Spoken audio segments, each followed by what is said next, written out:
الحمد لله نحمده ونستعينه ونستغفره ونؤمن به ونتوكل عليه ونعوذ بالله من شرور أنفسنا ومن سيئات أعمالنا من يهده الله فلا مضل له ومن يضلله فلا هادي له ونشهد أن لا إله إلا الله وحده لا شريك له ونشهد أن سيدنا ومولانا محمدا عبده ورسوله أما بعد فأعوذ بالله من الشيطان الرجيم بسم الله الرحمن الرحيم والذين إذا أنفقوا لم يسرفوا ولم يقتروا وكان بين ذلك قواما قال النبي صلى الله عليه وسلم الاقتصاد في النفقة نصف المعيشة أو كما قال صدق الله العظيم وصدق رسوله النبي الكريم اللهم صل على محمد وعلى آل محمد كما صليت على إبراهيم وعلى آل إبراهيم إنك حميد مجيد اللهم بارك على محمد وعلى آل محمد كما باركت على إبراهيم وعلى آل إبراهيم إنك حميد مجيد.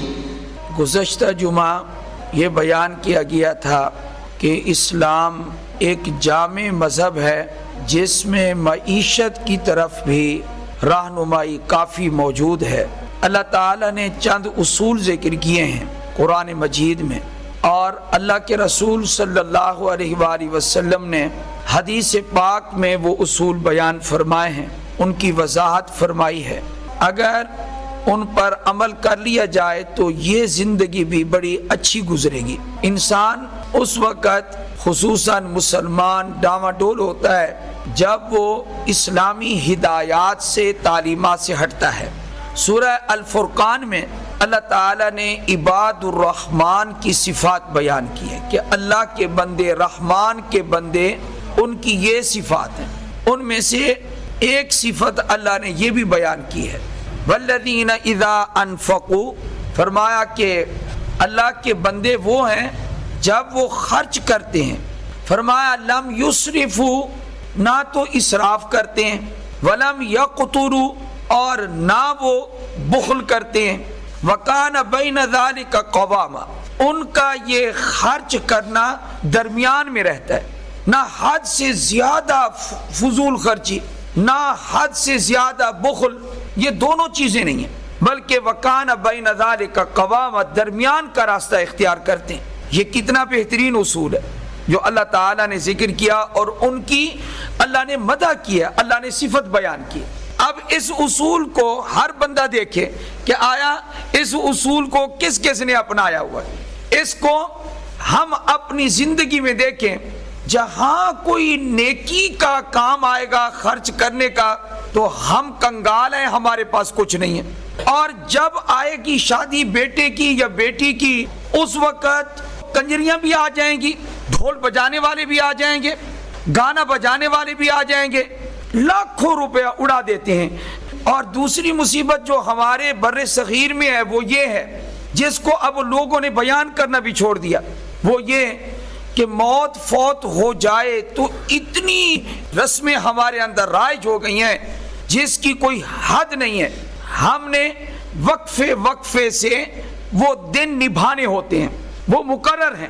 یہ چیز رائج ہے جس کا اسلام میں کوئی ذکر نہیں ہے. اور چونکہ موت جو ہے بوڑھوں کو بھی آ رہی ہے، جوانوں کو بھی آ رہی ہے، درمیانی عمر والوں کو بھی آ رہی ہے، اس لیے ہر جمعہ ایسا کہ اگلے جمعے کا کوئی پتہ نہیں، کھول کر بیان کر دوں کہ کول خانی ہو یا چینم ہو یا برسی ہو، یہ اسلام کے طور طریقے نہیں ہیں.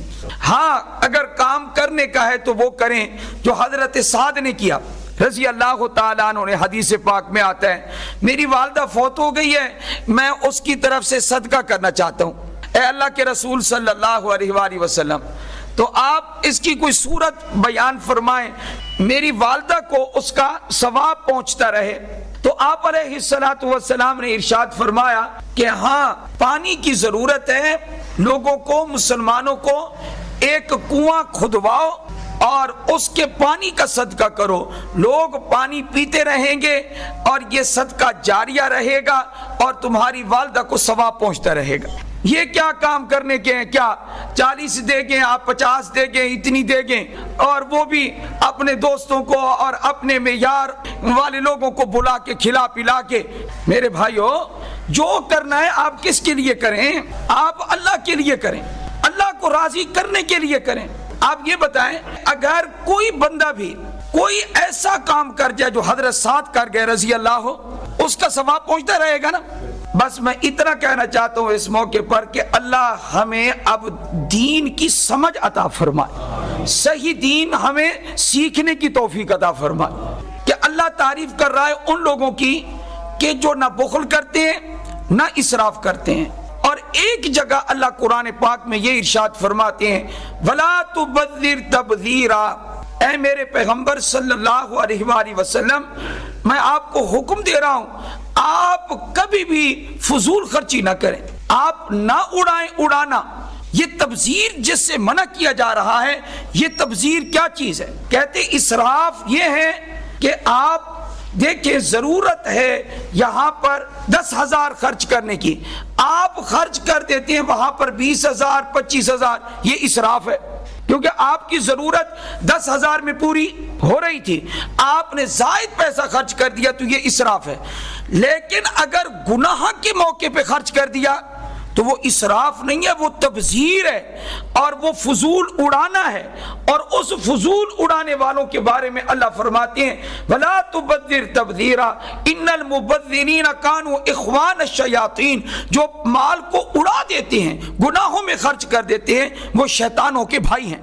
یہ اصول شریعت دیکھیں آپ کیسا اعتدال والا ہے، ہمارا دین اعتدال والا ہے۔ اس لیے ہمیں سوچنا چاہیے کہ شادیوں پہ کیا کرتے ہیں اور فوتگی پہ کیا کرتے ہیں اور عام حالات میں ہم کیا کر رہے ہیں، یہ ساری چیزیں ہمیں دیکھنی چاہیے۔ اسلام یہ کبھی نہیں کہتا کہ آپ نماز پڑھیں، نوافل پڑھیں اور آپ یہ کام کریں اور آپ روزی نہ کمائیں، اسلام کبھی یہ نہیں کہتا۔ اسلام کہتا ہے رزق کماؤ، حلال طریقے سے کماؤ، اپنی ضروریات پوری کرو، یہ اللہ کا حکم ہے۔ آپ دیکھیں قرآن پاک کیا کہتے ہیں، اللہ تعالیٰ ارشاد فرماتے ہیں یا ایھا الذین آمنوا اذا نودی للصلاۃ من یوم الجمعۃ فاسعوا الی ذکر اللہ وذروا البیع، اے ایمان والو جب جمعہ کی اذان ہو جائے تو فاسعوا، تم پھر اس وقت اذان سننے کے بعد تم جلدی جاؤ، دوڑو، جلدی جاؤ الی ذکر اللہ، اللہ کے ذکر کی طرف۔ علماء نے فرمایا، علماء تفسیر نے، اس سے مراد خطبہ ہے، خطبہ پہلے جا کے سننا ہے تم، اذان کے فوراً بعد جمعے کا کام ہو، وذروا البیع، اور خرید و فروخت چھوڑ دو۔ اللہ نے یہ فرمایا اذان کے بعد خرید و فروخت نہ کرو، اذان کے بعد کوئی کام نہ کرو، اور ساری جمعہ کی تیاری ہونی چاہیے۔ جمعہ کی نماز آتی تو 7ویں دن ہے، جمعہ سے جمعہ لگاؤ تو 8ویں دن، لیکن یہ جمعہ کی نماز بہت فضیلت والی نماز ہے۔ اللہ کے نبی صلی اللہ علیہ وآلہ وسلم نے تمام دنوں میں سے افضل دن جمعہ کو قرار دیا ہے۔ ان من افضل ایامکم یوم الجمعہ، تمہارے دنوں میں سب سے افضل دن جمعہ کا دن ہے، یہ افضل ترین دن ہے اور یہ سید الایام ہے۔ اور اس کے بارے میں صحیح حدیث میں ایک فضیلت ہے جو میں 2-3 مرتبہ اس منبر پر سنا چکا ہوں۔ وہ کیا فرمایا آپ علیہ الصلوۃ والسلام نے، جو غسل کرے اچھے طریقے سے غسل کرے اور پھر اپنے گھر سے پیدل چلے اور مسجد کی طرف آئے جمعہ والے دن، اگر دور نہیں ہے تو پیدل آنا چاہیے۔ ایک ایک قدم پر اللہ کے نبی صلی اللہ علیہ وآلہ وسلم نے فرمایا، لیکن ساتھ یہ بھی فرمایا امام کے قریب ہو کر بیٹھے، خطبہ سنے اور لغو بات نہ کرے۔ یہ اس اہتمام سے اگر جمعہ پڑھے تو فرمایا ہر قدم پر ایک ایک سال کی عبادت کا اللہ اس کو ثواب عطا فرمائیں گے۔ یہ جمعہ کی فضیلت ہے۔ ابو داؤد شریف میں یہ حدیث موجود ہے۔ اور اور صحیح ترین حدیث. اور یہاں تک آپ علیہ السلام نے اس بات کو ختم نہیں کیا بلکہ فرمایا صیامھا و قیامھا، فرمایا ایک ایک سال کے نفلی روزوں کا بھی ثواب اور ایک ایک سال کی نماز تہجد کا بھی اللہ ثواب عطا فرمائے. یہ جمعہ کی نماز کو عام نماز نہ سمجھے آپ. اس کے بعد میرے رب نے کیا کہا؟ اذان ہو جائے تو خرید و فروخت چھوڑ دو. اس کے بعد کیا ہے؟ اللہ نے فرمایا ایک مرتبہ میرے کہنے پر خرید و فروخت بند، دکان بند، اپنی تجارت بند، اپنا کاروبار بند کر دو. اللہ اس کے بعد پھر فَإِذَا قُضِيَتِ الصَّلَاةُ، جب نماز ادا کر دی جائے، پوری ہو جائے، پھر جاؤ اب میری زمین میں پھیل جاؤ، جو جو تمہارا کام ہے وہ کرو، دکان کھولنی ہے دکان کھولو، تجارت کرنی ہے تجارت کرو.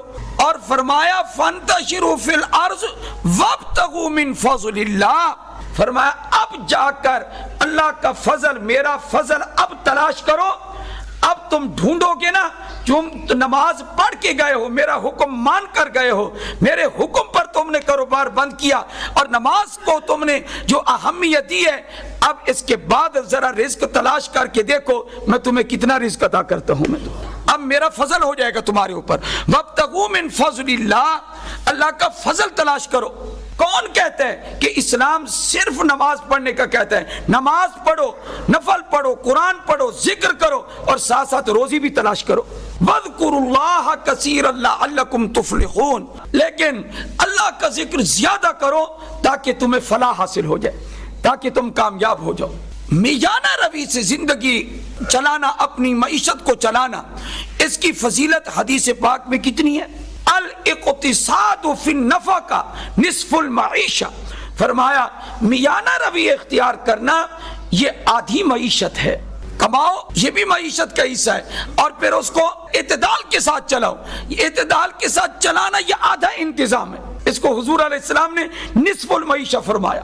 تو یہ پتہ نہیں کب لوگ سمجھیں گے کہ یہ جو فضول خرچی ہم شادی پہ کرتے ہیں یا فوتگی پہ کرتے ہیں یہ کب رکیں گی. اتنا قرضہ لوگ اٹھا لیتے ہیں، ساری عمر پھر اتارا نہیں جا سکتا. یہ کب سمجھ آئے گی لوگوں کو کہ یہ کرنا ہے یا نہیں کرنا.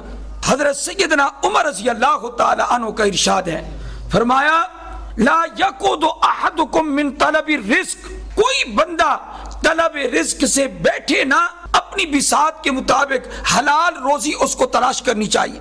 حلال روزی تلاش کرنے کے لیے تم اپنا قدم بڑھاؤ اور اللہ سے مدد مانگو، پھر دیکھو کہ اللہ تمہاری کیسے مدد فرماتے. یہ بندہ حضرت عمر کو پسند نہیں تھا کیا؟ جو ہاتھ کے اوپر ہاتھ باندھ کے بیٹھ جائے، جو فضول زندگی گزارے. حضرت عمر کو ایسا بندہ پسند نہیں تھا رضی اللہ تعالیٰ. جو محنت کر کے کماتا ہے، تمام کتب حدیث میں آیا بہترین چیز جو تم کھاؤ وہ ہے جو من کسبکم، جو تمہاری اپنی کمائی سے ہو، اپنے ہاتھ کی کمائی، اپنی محنت کی کمائی سے کھاؤ. یہ سب سے بہترین کھانا ہے، یہ بہترین اور اچھا کھانا ہے. ایسی زندگی گزارنے کی ہمت کرنی چاہیے. آدمی کسی پر بوجھ نہ بنے. کم از کم آدمی دعا تو کر سکتا ہے نا، جب تک کوئی سبب نہ ہو اس وقت تک اللہ سے مانگتا رہے بندہ، اور اللہ تعالیٰ عطا فرمانے والے ہیں. بہت ساری دعائیں ہیں، وہ دعائیں مانگنی چاہیے.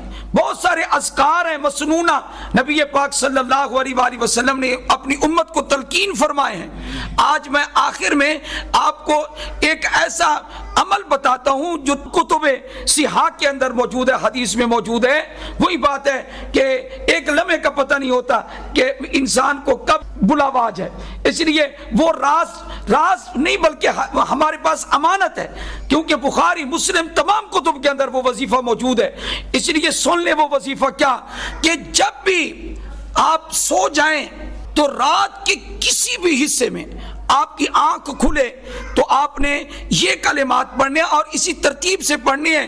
کلمات یہ ہیں: لا الہ الا اللہ وحدہ لا شریک لہ لہ الملک ولہ الحمد وہو علی کل شیء قدیر، الحمدللہ وسبحان اللہ ولا الہ الا اللہ واللہ اکبر.